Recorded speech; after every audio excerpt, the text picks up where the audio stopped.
Hello students. तो आज के लेक्चर में हम विद्युत आवेश तथा क्षेत्र के ऊपर न्यूमेरिकल्स करेंगे। सबसे पहले हम देख लेते हैं, रिवीजन कर लेते हैं एक बार कि हमने क्या क्या पढ़ा है, फिर आगे बढ़ते हैं। तो सबसे पहले हमने पढ़ा था कि आवेश अगर किसी वस्तु पर है इलेक्ट्रॉन की वजह से तो हम कैसे दिखाते हैं उसको। Q is equal to n e, यानी एक इलेक्ट्रॉन में जितना आवेश होता है और जितने उस पर इलेक्ट्रॉन की संख्या है, अगर उनको मल्टीप्लाई करेंगे तो उस पर टोटल आवेश आ जाएगा।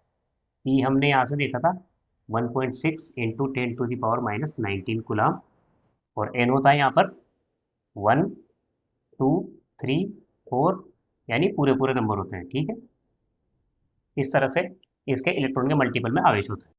फिर उसके बाद हमने देखा कि किसी दो पॉइंट पर अगर आवेश है, इस तरह से कोई दो बिंदु है और कोई दो पार्टिकल मान लीजिए, एक पर Q1 आवेश है एक पर Q2 आवेश है। अगर उन दोनों के बीच में r डिस्टेंस है तो दोनों के बीच में फोर्स कैसे कैलकुलेट करते हैं, तो ये हमने फॉर्मूला देखा था 1/4 pi epsilon note.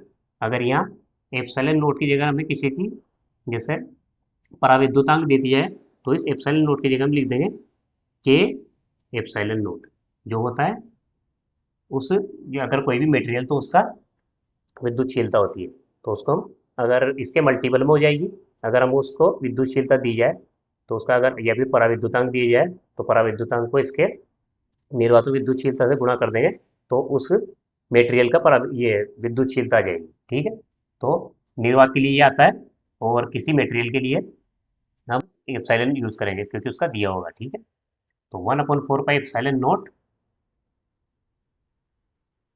Q1 Q2, अगर इन दोनों के बीच में निर्वात ही है, अगर कोई मीडियम नहीं है तो only Q1 Q2 are square. यहाँ तक देखा था हमने कूलाम लॉ में। तो फिर इसके बाद हमने देखा कि कोई भी आवेश होता है, जैसे हमने यहाँ पे दो आवेश के बीच में बल देखा था, अगर ओनली एक सिंगल आवेश हो क्यू आवेश हो तो ये अपने आसपास एक क्षेत्र ऐसा बना लेता है कि इस क्षेत्र में जब भी कोई आवेश आएगा तो ये उस पर बल लगाएगा।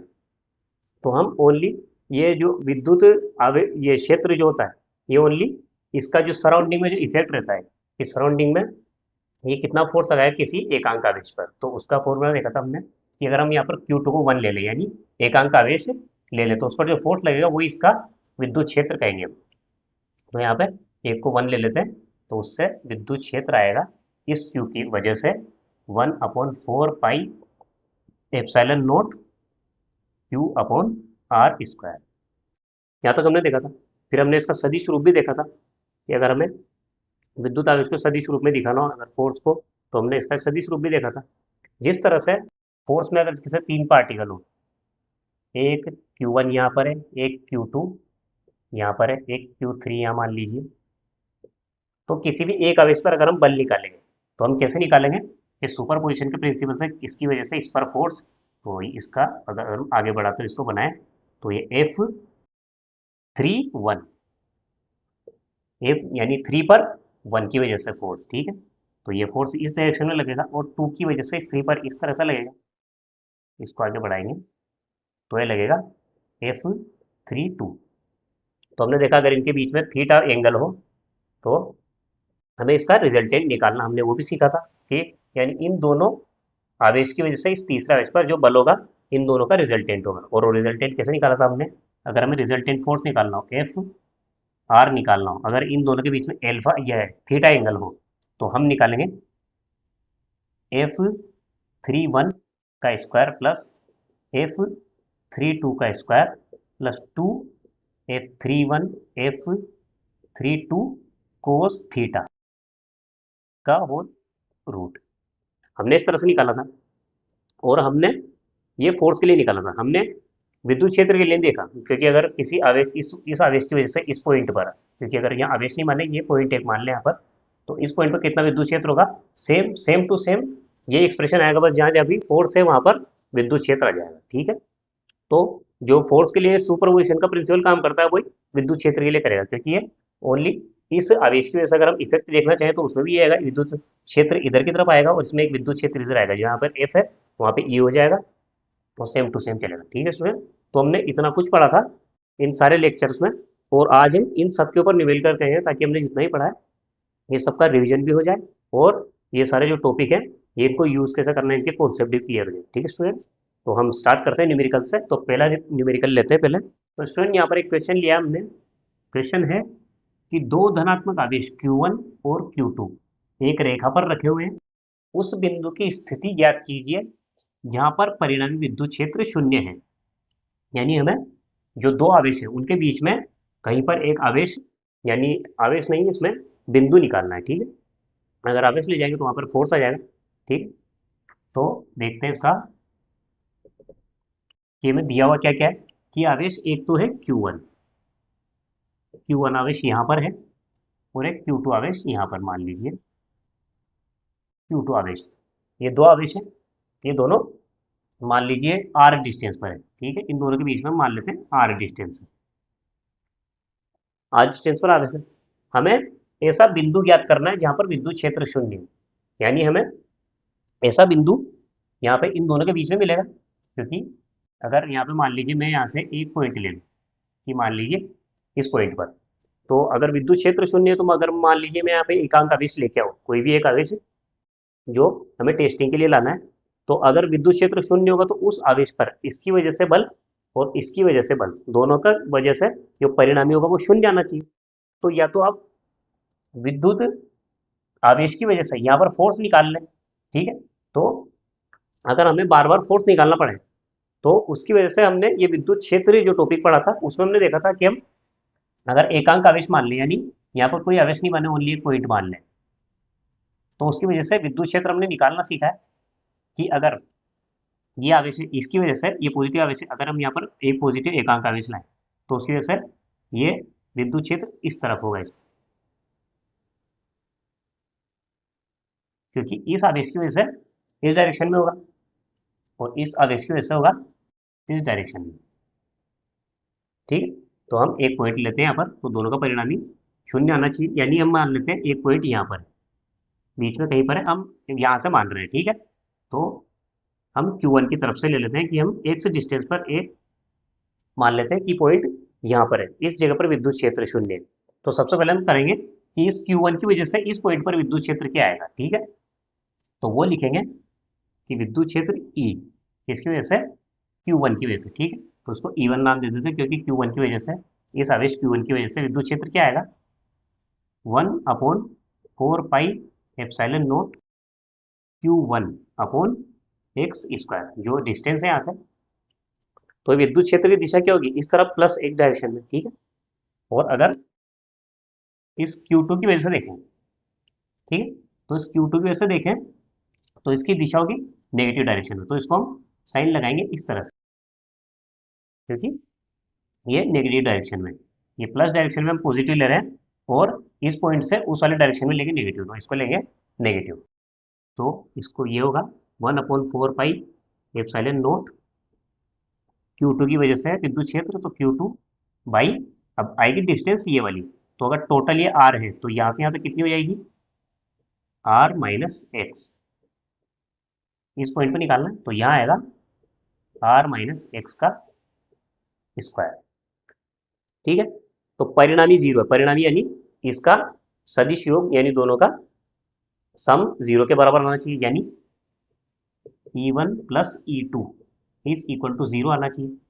तो इसको करते हैं, अगर E1 प्लस E2 जीरो है यानी 1/4 pi epsilon naught Q1/x² plus, ठीक है, और ये वाला माइनस में, तो ये यहाँ इस जगह माइनस लिख सकते हैं, minus 1/4 pi epsilon naught Q2/R-x का whole square is equal to zero.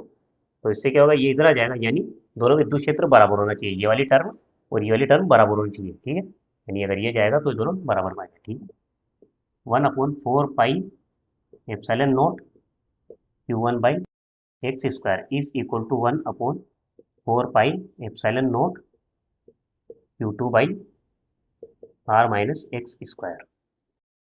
तो जो जो टर्म कर रहे हैं हम उसको कैंसिल कर देते हैं, 1/4 पाई एप्सिलॉन नॉट से पूरा गया, ओनली बचा है यहाँ पर R-x² और यहाँ बचा है Q1/x²। तो चलो यही कर लेते हैं इसको, इज इक्वल टू चल रहा है, ठीक है। यहाँ से ऐसे ही करते हैं, हम यहाँ से इसको ले जाते हैं उधर, तो ये बनेगा आर माइनस एक्स का ये होल स्क्वायर है, आर माइनस एक्स का होल स्क्वायर, और नीचे है एक्स स्क्वायर, ठीक है। ये ऊपर गया, ये यहीं पर है, तो यहाँ से ये वाला अभी नीचे आएगा, तो ये बराबर आएगा Q2/Q1, ठीक है। ये यहाँ से यहाँ गया और ये यहाँ से यहाँ आया, तो ये तो बन गया Q2/Q1, और ये ऊपर गया तो बन गया आर माइनस एक्स का whole square by x square, ठीक है। ये वाली टर्म है। अब हमें ऐसे ही करते, दोनों का स्क्वायर है तो हम पूरा दोनों तरफ रूट ले लेते हैं, उससे क्या होगा, ये बनेगा r minus x upon x, क्योंकि हमने दोनों तरफ रूट लिया है, तो जब भी रूट लेते हैं, तो अगर इसका ये स्क्वायर हटा है तो यहाँ प्लस माइनस के साथ लिखेंगे जब भी रूट लेते हैं, तो रूट ओवर Q2/Q1, ठीक है।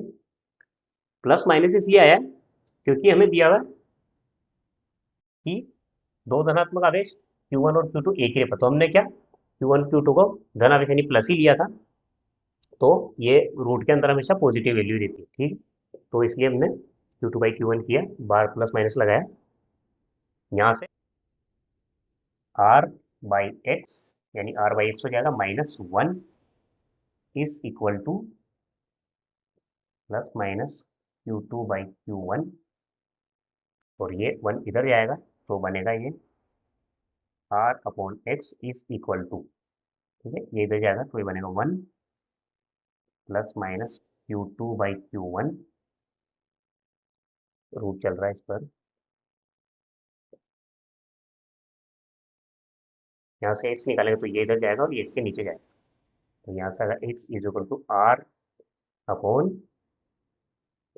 Plus minus root over Q2/Q1, ठीक स्टूडेंट्स। तो इस तरह से, यानी हमें Q1 से ये वाली डिस्टेंस जो भी इसकी वैल्यू आएगी, इतनी डिस्टेंस हमें Q1 से लेनी है, वो पॉइंट हमें मिलेगा जहाँ पर विद्युत क्षेत्र की तीव्रता शून्य होगी, क्योंकि विद्युत क्षेत्र तो इसकी वजह से भी होगा और इसकी वजह से भी होगा, तो पर वो उसकी तीव्रता इस तरह से होगी कि इसकी वजह से इन दोनों के क्षेत्र कैंसिल हो जाएंगे, ठीक है, और यहाँ पर आएगा हमें परिणाम विद्युत क्षेत्र मिलेगा शून्य, तो ये होगा इस डिस्टेंस, ठीक है स्टूडेंट। तो बढ़ करते हैं हम एक अगला क्वेश्चन और लेते हैं, ताकि जो दूसरा कॉन्सेप्ट है, इसमें जो कॉन्सेप्ट उसको क्वेश्चन की तरह डेरिवेशन में लेना चाहता था, पर मैं एज ए क्वेश्चन ले रहा हूँ उसको, तो उसको करते हैं। तो स्टूडेंट यहाँ हमने एक क्वेश्चन लिया है, एक आवेश मात्रा Q का एक ए त्रिज्या की वलय पर एक समान आवेश एक समान रूप से वितरित है। एक आवेश Q है जो ए त्रिज्या का एक सर्किल है, उस पर समान रूप से वितरित है, ठीक है। इस वलय के अक्षीय बिंदु से x दूरी पर विद्युत क्षेत्र का मान कितना होगा। तो अक्षीय बिंदु से बोला गया है से एक्स डिस्टेंस पर विद्युत क्षेत्र निकालना है। तो सबसे पहले प्रॉब्लम देखते हैं कि इसका डायग्राम किस तरह से बनेगा, यानी अगर ये क्यू आवेश है जो एक वलय पे फैला हुआ है, तो हमें एक वलय बनानी है इस तरह से, ठीक है। इसका अक्षीय बिंदु यानी इसका एक्सिस ये होगा, इसको बोलते हैं, ठीक है, इसको बोलते हैं अक्ष, यानी इसके सेंटर से होते हुए इसको बोलते हैं अक्ष। इसके अक्षीय बिंदु से एक्स डिस्टेंस पर, मान लीजिए यहाँ से हम एक डिस्टेंस ले लेते हैं, यहाँ तक ले लेते हैं, यहाँ पर एक पॉइंट मान लेते हैं कि ये इसका सेंटर है इस वलय का, तो यहाँ से एक्स डिस्टेंस है, और इस पर बताया गया कि आवेश क्यू है जो ए त्रिज्या पर फैला गया, यानी अगर इसकी त्रिज्या हम ए मान लें, यहाँ से मैं इसका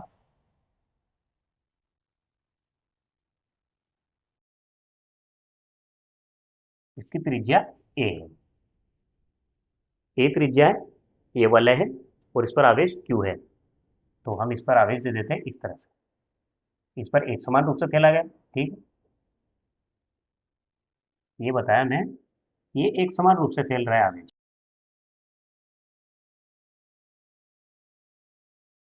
ठीक है। इस तरह से हम इसका डायग्राम बना सकते हैं। देखते हैं वापस एक बार और, एक आवेश मात्रा क्यू, यानी इस पर आवेश पूरे पर क्यू है, जो कि इसकी त्रिज्या ए है, एक समान रूप से वितरित है, यानी इस पर आवेश सब जगह बराबर है, एक समान रूप से फैला हुआ है। ठीक है। इस वलय के अक्षीय बिंदु से एक दूरी पर हमें, यहाँ से एक डिस्टेंस पर हमें विद्युत क्षेत्र का मान निकालना है। ठीक है स्टूडेंट। तो इसको मान निकालने के लिए हमें, जैसे पूरी वलय है तो उसकी वजह से विद्युत क्षेत्र निकाल नहीं सकते, क्योंकि हमें एक किसी आवेश को पॉइंट लेकर ही हम किसका कूलाम का नियम लगाते थे, उसकी वजह से हम फोर्स निकालते थे। तो जब कोई पॉइंट फॉर्म में हो, यानी बिंदु आवेश हो, तभी हम निकाल सकते थे। यहाँ पर बिंदु आवेश नहीं है, यहाँ पर एक पूरा वलय है। तो हम क्या करते हैं, एक बिंदु आवेश निकालते हैं। सबसे पहले हम लेते हैं इस एक्सिस पर एक छोटा सा पोर्शन लेते हैं, हम लेते हैं इतना सा, इसकी डी एल ले लेते हैं। जो ये सर्किल है इसकी डी एल लेंथ ले लेते हैं थोड़ी सी। हम देखते हैं सबसे पहले इस पर कितना आवेश है, फिर उस आवेश की वजह से हम निकालते हैं यहाँ पर एक ये विद्युत क्षेत्र इस पॉइंट पर। ठीक है। तो हम देखते हैं कि पूरी जो रिंग है, यानी जो 2 पाई आर यहाँ पर दिया है ना, इसकी रेडियस इसकी ए है, 2 पाई आर यानी पूरी लेंथ, 2 पाई आर पर कितना है, क्यू आवेश, इस तरह से होगा। 2 पाई ए इस पूरी लेंथ में क्यू आवेश है। तो एकांक लंबाई भी निकालना है हमें। तो एकांक लंबाई में आएगा क्यू अपॉन 2 पाई ए, इसलिए डी एल लंबाई में, तो वो आगा क्यू अपॉन 2 पाई ए इंटू डी एल। और हमने देखा है कि जब एकांक लंबाई में आवेश को हम निकालते हैं तो उसको हम लेमडा नाम देते हैं, लेमडा। तो हम इस वाली टर्म जो ये है टोटल आवेश जो है इस लंबाई पर, इसको हम दे देते हैं लेमडा, यानी ये हो गया आवेश घनत्व lambda d l. Lambda d l is equal to आएगा डी क्यू, यानी इस छोटे से पोर्शन में डी एल लेंथ में कितना आवेश आएगा, डी क्यू, जो कि पूरे ए जो 2 पाई ए लेंथ में क्यू आवेश है। तो एकांक लंबाई में क्यू अपॉन 2 पाई ए है, तो हमें इसको हमने लेमडा नाम दिया, जो कि आवेश घनत्व होता है। और इसको डी एल लंबाई से गुणा करेंगे, यानी इस छोटे से पोर्शन को गुणा करेंगे, तो हमारे पास आ जाएगा कि इस छोटे से पोर्शन में कितना आवेश है। ठीक है। ये तो हमारे पास हमने छोटा सा देख लिया कि डी एल लंबाई में ये आवेश है डी क्यू। तो मान लीजिए डी क्यू आवेश है, इसकी वजह से विद्युत क्षेत्र में तीव्रता होगी कि हम इसको देखें, अगर यहाँ से मैं मिलाऊं इसको इस तरह से, तो ये कुछ लेंथ होगी, ये कितनी होगी हम पता कर लेंगे। पर हमें मिल गई है यहाँ से यहाँ तक की डिस्टेंस, और हमारे पास है यहाँ पर एक पॉइंट फॉर्म में आवेश, क्योंकि ये एक बिंदु आवेश ही कि हमने बहुत छोटा पोर्शन लिया है, तो हम इसको एक बिंदु आवेश मान सकते हैं। अब हम इस पर कूलाम का नियम लगा सकते हैं और हम विद्युत क्षेत्र निकाल सकते हैं कि इस पर क्या होगा। पर हमें जो विद्युत क्षेत्र मिलेगा वो इस एक्सिस से कुछ इस डायरेक्शन में मिलेगा।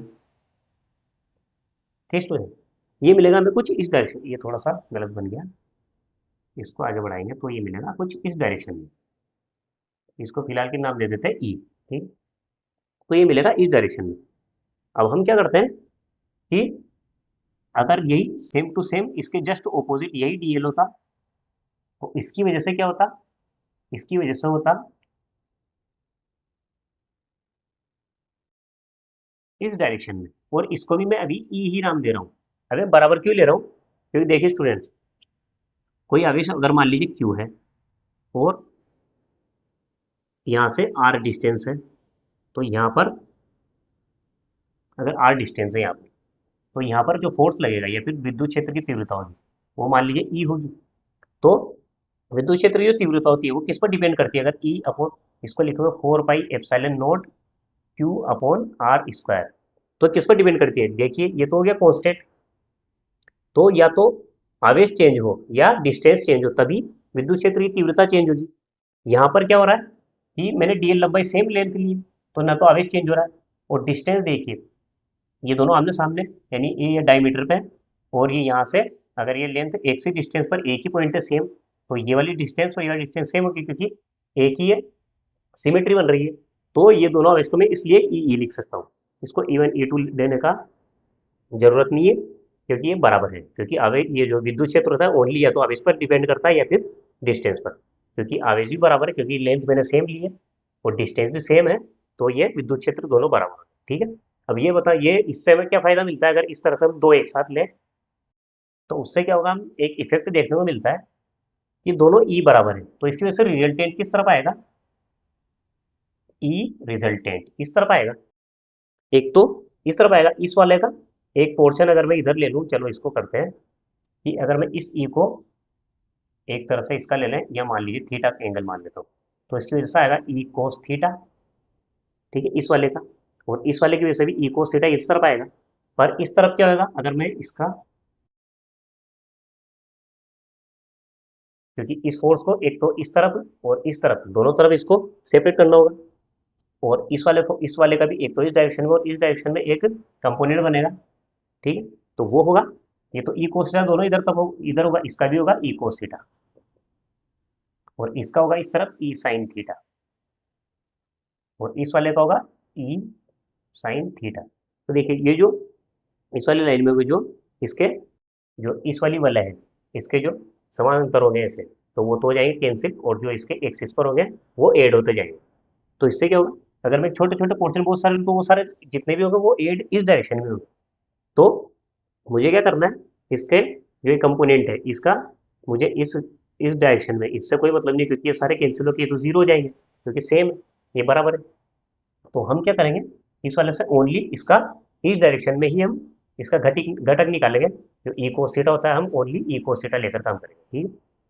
तो ये बताने का ये पर्पस था कि इसमें हम देखेंगे कि जो ये इसके पैरेलल जितने भी विद्युत क्षेत्र होते हैं ये सारे कैंसिल आउट हो जाते हैं, ओनली इस डायरेक्शन में आता है, इसके एक्सिस पर।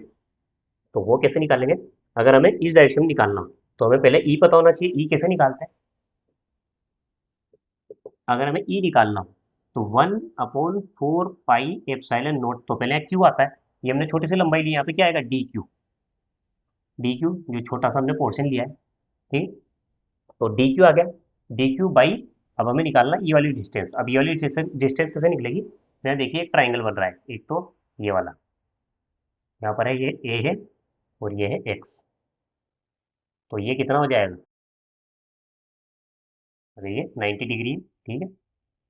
तो ये क्या हो जाएगा, ये मिलेगी हमें ए स्क्वायर प्लस एक्स स्क्वायर का रूट, ठीक है। तो ये होगा ए स्क्वायर प्लस एक्स स्क्वायर का रूट।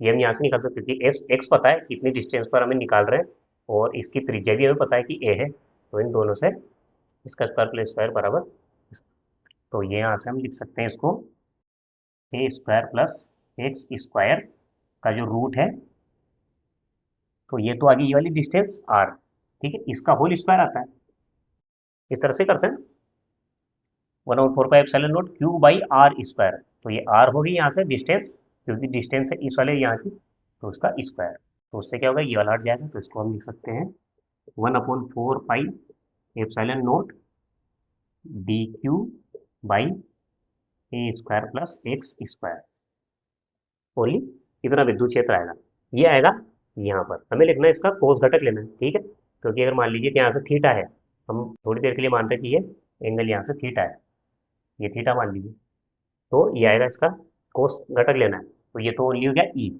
हमें हमें चाहिए ई कोस थीटा, तो ई कोस थीटा क्या होगा यहाँ से 1/4 pi epsilon naught D q by a square plus x square cos theta, ठीक है, इसको मिटा देता हूँ।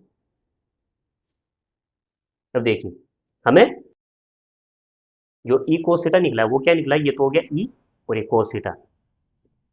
अभी जो थीटा भी है, हमें थीटा तो पता नहीं है, पर हमें पता है एक्स पता है, ए पता है, हमें इस फॉर्म में पता है, तो हम ऐसे ही करते हैं, यहाँ से थीटा कैलकुलेट करते हैं कि थीटा कितना आता है, अगर ये थीटा है तो ये भी थीटा होगा, तो यहाँ से थीटा देखते हैं, थीटा के लिए कोस थीटा क्या बनेगा, cos theta is equal to यहाँ से बनेगा आधार बटे खंड, यानी बेस, है ना, यानी बेस तो ये हो गया इसका एक्स, तो ये तो हो गया आधार, और इधर करंट इसका ये आएगा रूट ए स्क्वायर प्लस एक्स स्क्वायर, ये कोस थीटा आएगा, क्योंकि हमें एक्स और ए की फॉर्म में पता है, हमें थीटा की फॉर्म में नहीं पता नहीं है, तो पूरे कोस थीटा की जगह हम ये वाली टर्म लिख सकते हैं, तो हमें ये वाली टर्म यहाँ लिखनी है, तो उस कोस थीटा को इस यानी इस वाली टर्म से रिप्लेस कर सकते हैं, तो वो लिखनी है हमें यहाँ, तो वो आएगा 1/4 pi epsilon naught D Q upon ए square plus x square, cos theta को लिखा है एक्स अपॉन ए स्क्वायर एक्स स्क्वायर। ठीक स्टूडेंट, अभी देखिए यहाँ क्या ये मिलेगा हमें डी ई। अभी डी क्यों लिखा मैंने, स्टार्टिंग में हम इसको ई लिख रहे थे, पर ये बहुत छोटे से आवेश की वजह से तो इसको हम बहुत छोटा सा विद्युत क्षेत्र मान सकते हैं, इसकी वजह से बहुत कम, इस तरह से मान सकते हैं, डी को सीधा कर सकते हैं इसको। बहुत छोटे सा आवेश की वजह से जो विद्युत क्षेत्र होगा वो बहुत कम होगा, तो वो हमने इस तरह से निकाला। अब हमें क्या करना होगा, इंटीग्रेशन करना होगा। इंटीग्रेशन करने से क्या कि बहुत छोटे छोटे ऐसे बहुत सारे पोर्शन हमें ऐड करने होंगे, इस तरह से ऐड करते जाएंगे तो इस तरह से क्या हो जाएगा, हमें पूरी वलय की वजह से जो है ई मिल जाएगा। तो इस तरह हमें इंटीग्रेशन का साइन लगाना होगा और इसको ओनली ई लिखना होगा। तो पहले इसको मिटा देते हैं क्योंकि मुझे इस स्पेस की जरूरत है यहाँ पर। तो इस टाइम देखिए इस छोटे से आवेश की वजह से जो विद्युत क्षेत्र था थोड़ा सा डीई, इसको हमने इस फॉर्म में इस तरह से लिखा। अब हमें चाहिए पूरी वलय की वजह से, तो ऐसे बहुत छोटे छोटे पोर्शन है जितने भी, उन सबका हमें सम करना होगा। ठीक है, तो समेशन लगाना होगा हमें। तो यहाँ होगा, अगर इसको समेशन करें तो इंटीग्रेट करते हैं, अगर हम इसको d e is equal to, दोनों तरफ इंटीग्रेशन करें क्योंकि इसमें बहुत सारे छोटे छोटे पार्ट्स को हमें सम करना होगा, तो 1/4 pi epsilon naught d q by a square x square into x upon root over a square plus x square. ठीक है, इस तरह से लिखा हमने। अब इसमें जो जो कॉन्स्टेंट है यानी जो पूरी प्रोसेस में चेंज होगी उन सबको बाहर ले सकते हैं हम। ठीक है, तो यहाँ से 1/4 पाई एप्सिलॉन नॉट आएगा, और न तो ए चेंज होगा क्योंकि वलय का ये है, और ना एक्स चेंज होगा क्योंकि डिस्टेंस सेम है, तो दोनों कुछ भी चेंज नहीं हो रहा है, तो ये भी बाहर आ जाएंगे। अभी देखिए दोनों मिलकर ये तो पावर होगी, अब अगर इस तरह को देखा तो इसकी ये तो पावर होगी 1, और ये इसको 1/2 लिख सकते हैं, तो दोनों मल्टीप्लाई में तो 1 प्लस 1/2, तो ये क्या होगा 3/2। ठीक है ना, तो हम दोनों की जगह हम इनकी पावर 3/2 करके लिख सकते हैं। तो यहाँ आएगा डी क्यू अपॉन ए स्क्वायर प्लस एक्स स्क्वायर की पावर 3/2, और मल्टीप्लाई में चल रहा है एक्स, और इसको समेशन करेंगे तो टोटल ई आ जाएगा, टोटल ई मिलेगा। हम यहाँ से इसको अलग अलग कर देंगे। ठीक, तो यहाँ से आएगा ई बराबर 1/4 पाई एप्सिलॉन नॉट, ये इस तरह से आएगा। हमें डी क्यू पता है, इस डी क्यू की जगह हम लिखते हैं लेमडा डी एल।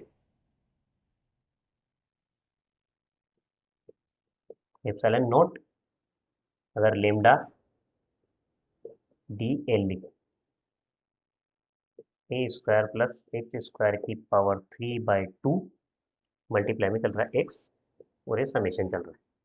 ठीक, अब डेल्टा एल के रिस्पेक्ट में समेशन करना है, तो जो वलय है इसके रिस्पेक्ट में यानी इस पोर्शन पे कर लें, अगर हम इस पोर्शन पे बढ़ जाए तब क्या क्या चेंज हो गए, इस पोर्शन पे बढ़ जाए तो देखिए हम किसी पोर्शन पे हो ना तो ए चेंज होगा क्योंकि ये रेडियस है, ये भी चेंज नहीं होगी, और ना एक्स चेंज होगा क्योंकि डिस्टेंस भी सेम है, हम इसी डिस्टेंस पे ले रहे हैं भले कि कहाँ कोई सा ही पॉइंट हो, तो ना तो एक्स चेंज होगा ना ये, तो जो जो भी चेंज हो रहा है उन सबको बाहर लेंगे, तो ये आएगा 1/4 पाई एप्सिलॉन नॉट इंटू में अगर इधर एक्स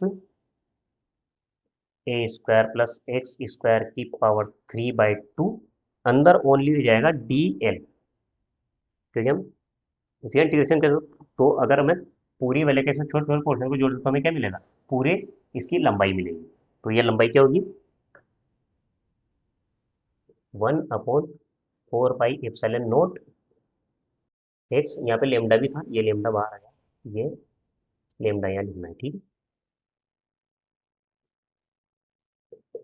एक्स ए स्क्वायर प्लस एक्स स्क्वायर की पावर 3/2, और डी एल का अगर इंटीग्रेशन करें तो इसकी पूरी लेंथ कितनी होगी 2 पाई आर, जो कि 2 पाई और आर की जगह में इसकी रेडियस दी है ए, 2 पाई ए, इस तरह से आएगा। तो 2 पाई ए इंटू लेमडा, ठीक, यानी जो है लेमडा है, अगर हम इसको 2 पाई ए से मल्टीप्लाई कर दें, अगर यहाँ ए 2 पाई ए से मल्टीप्लाई कर दो तो क्या मिलेगा, चार्ज मिलेगा। कैसे, अगर 2 पाई ए इंटू लेमडा तो चार्ज के बराबर होगा, तो यहाँ से 2 पाई ए इंटू लेमडा, ये दोनों टर्म है, ये दोनों मिलके टोटल चार्ज बना देगी इस पर। ठीक है, तो ये पोर्शन से बनेगा, इससे इसको इस तरफ लिख लेते हैं, मैं यहाँ थोड़ा सा पोर्शन मिटा देता हूँ। तो देखिए स्टूडेंट्स, ये लेमडा इंटू 2 पाई है, इसको ये हो जाए टोटल चार्ज, क्योंकि ये डेंसिटी है और ये पूरी लेंथ है, ठीक है। तो ये टोटल चार्ज हमें मिला, तो इसको तो लिखेंगे क्यू, यहाँ से हमें ई चल रहा है यहाँ पर, ठीक है। तो ई इज इक्वल टू ये बन गया क्यू जो बाहर है 1 अपॉन, ठीक है, तो पूरा सोल्व हो ही गया। तो ये Q upon 4 pi epsilon note, तो ये आएगा 1/4 पाई एप्सिलॉन नोट, वो यहाँ बना है टोटल क्यू, ठीक है। ये हो गया और ये मिलके क्यू हो गया, यहाँ बचा है ओनली एक्स ये वाला, ठीक है। ए स्क्वायर प्लस एक्स स्क्वायर की पावर 3/2 और ये एक्स, ठीक है, ये भी हो गया और ये एक्स भी हो गया, ये मिलके क्यू हो गया, ठीक, ये पूरा हो गया। तो हमारे पास मिलेगा इस फॉर्म में। अब देखिए स्टूडेंट, हमने ये निकाला है इस एक्सिस पर, एक्स डिस्टेंस पर, ठीक है, पर ये एक्स कुछ भी हो सकती है, ठीक है।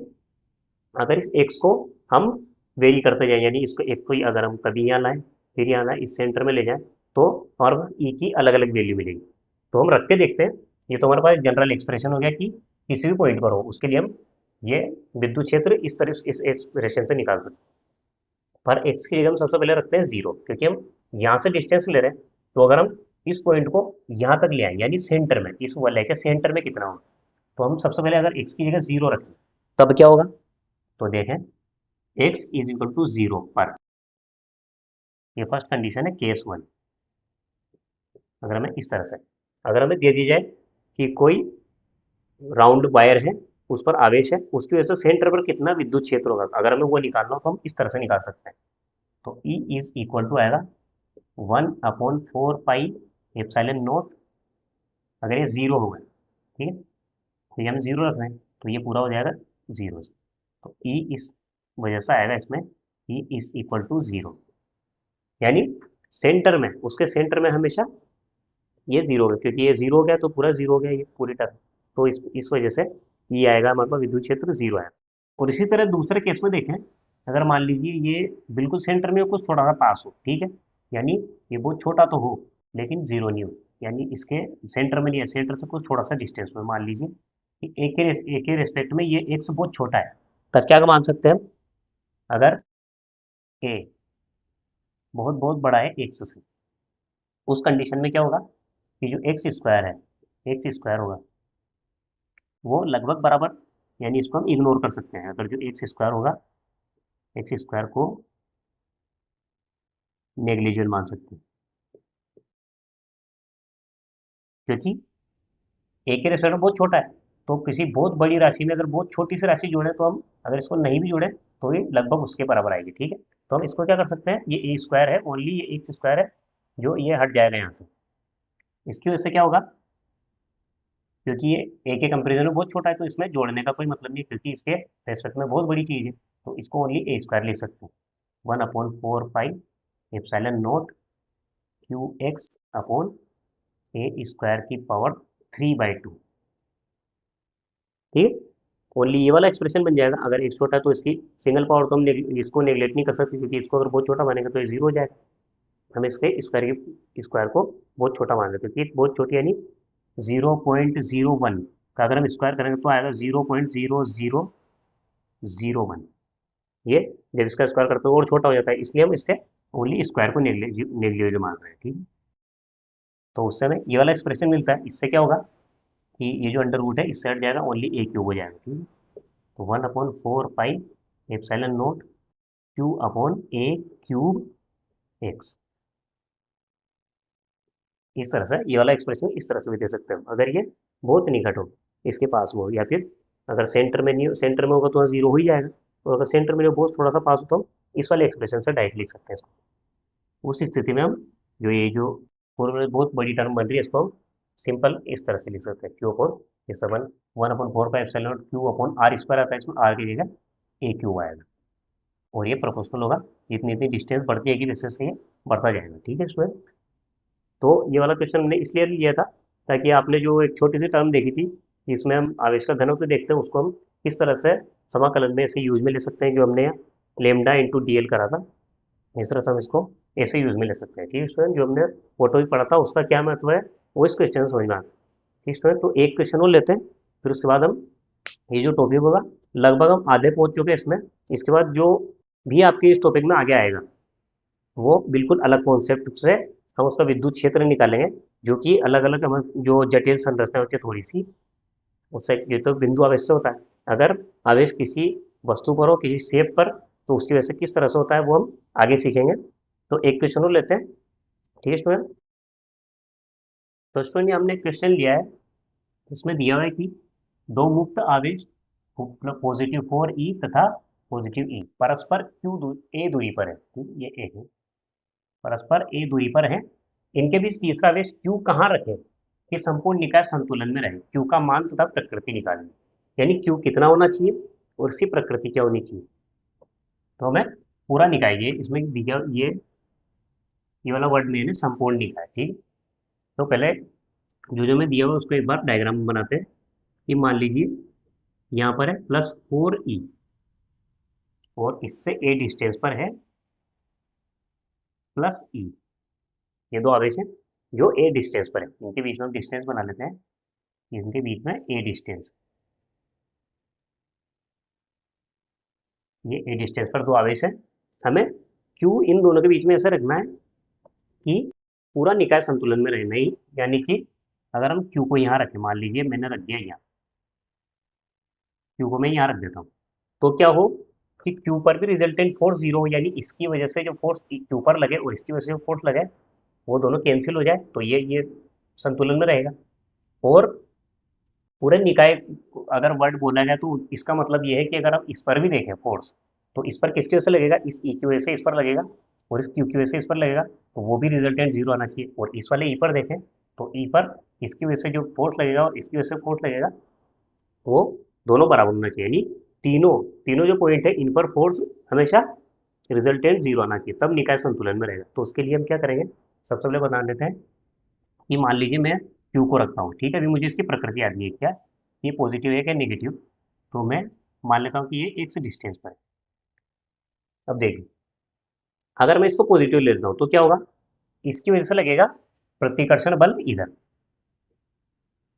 ठीक है, अभी मैं पॉजिटिव मान रहा हूँ, प्रतिकर्षण बल इसकी 4e पर लगेगा इधर, और इस ई की वजह से लगेगा इस पर भी इधर।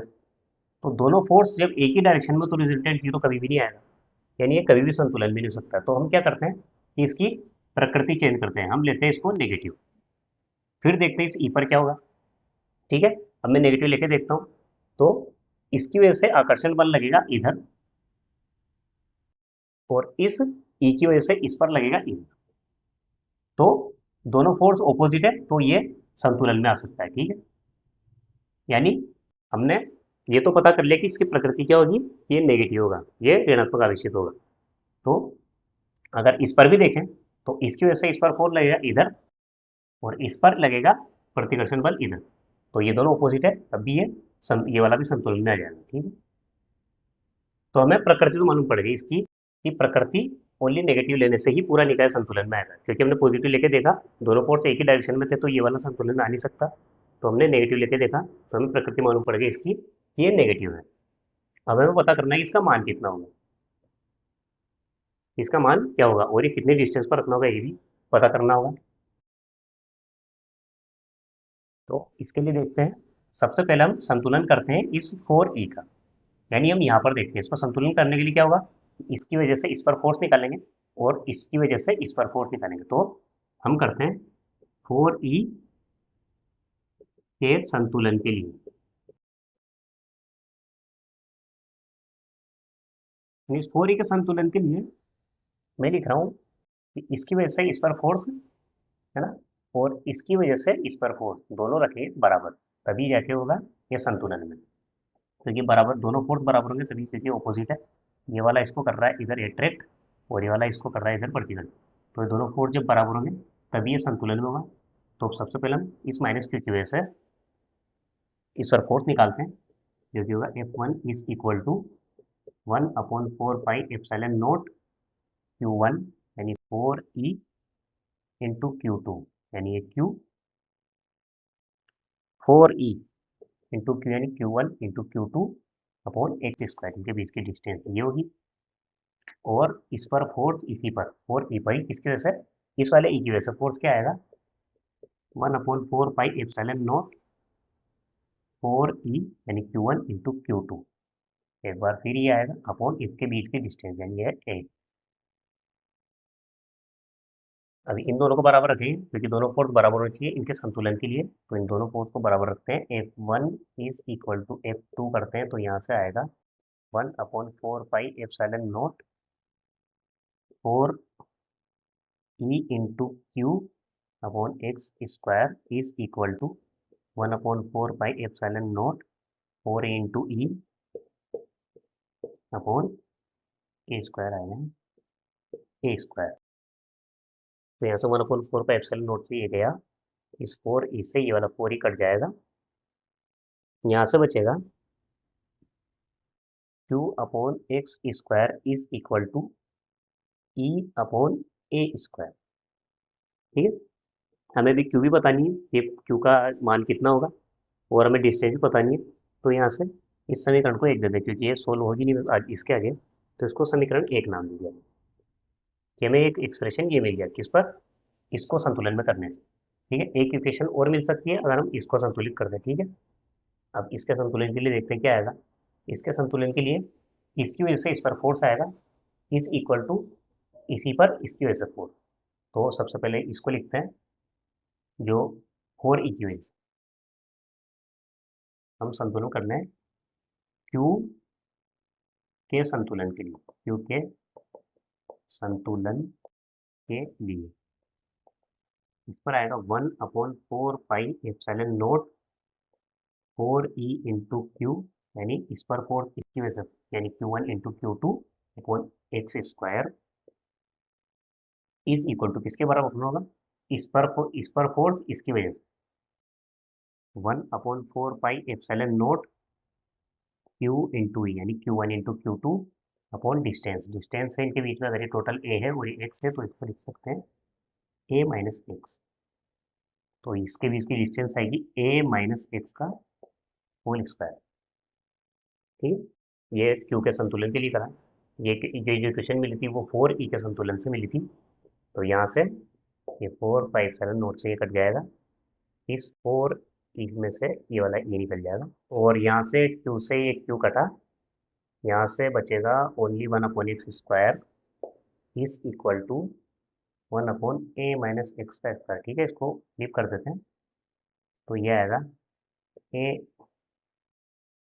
X square is equal to A minus A minus x का होल स्क्वायर। तो यहाँ से आएगा एक्स इज इक्वल टू ये 4 बच रहा था यहाँ से, तो 4 यहाँ आएगा, इसको वापस करते हैं 4 है। ठीक है, ये जाएगा यहाँ, तो 4 को तो ये लिखते हैं, ये आएगा x square upon a minus x का होल स्क्वायर। यहाँ से रूट लेंगे तो आएगा ये तो बन जाएगा 2 is equal to x upon a minus x. तो यहाँ से आएगा 2a minus 2x is equal to x, ये इधर जाएगा तो x इज इक्वल टू ये 3x हो जाएगा, इधर जाएगा तो 3x is equal to 2a। तो यहाँ से आएगा x is equal to 2a/3। ठीक है, इस x की वैल्यू को उठाकर हम यहाँ रख सकते हैं, इससे हमारे पास q की वैल्यू आ जाएगी। ठीक है, तो इस x को 2a/3 को यहाँ रखते हैं, इसको मिटा देते हैं। तो इस x की वैल्यू से हम यहाँ रखेंगे तो ये आएगा q अपॉन इस x की जगह रखेंगे 2a/3, 2a/3 आई स्क्वायर आएगा is equal to e upon A square. ठीक है, तो ये बनेगा क्यू अपॉन 4a² बाई 3 का हो जाएगा 9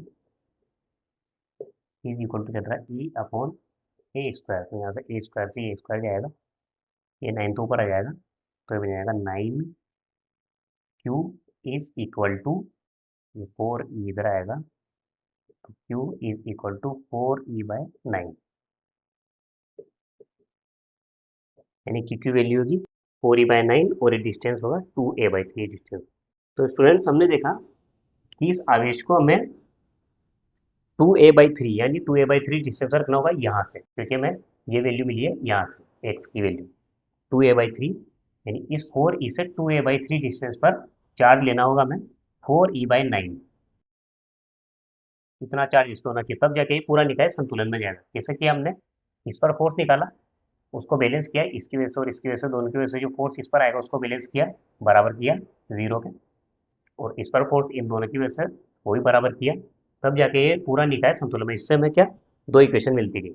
हमने जब दोनों इक्वेशन को सोल्व किया तो हमें एक से तो चार्ज मिल गया और एक से इसकी पोजिशन मिल गई। तो ठीक है स्टूडेंट, मिलते हैं अगले लेक्चर में। आज के लेक्चर में इतना ही। इसके बाद हम अगला गाउस का नियम और उस पर हम कुछ क्वेश्चंस लेंगे। तो आज की वीडियो में इतना ही, मिलते हैं अगले वीडियो में, तब तक के लिए गुड बाय।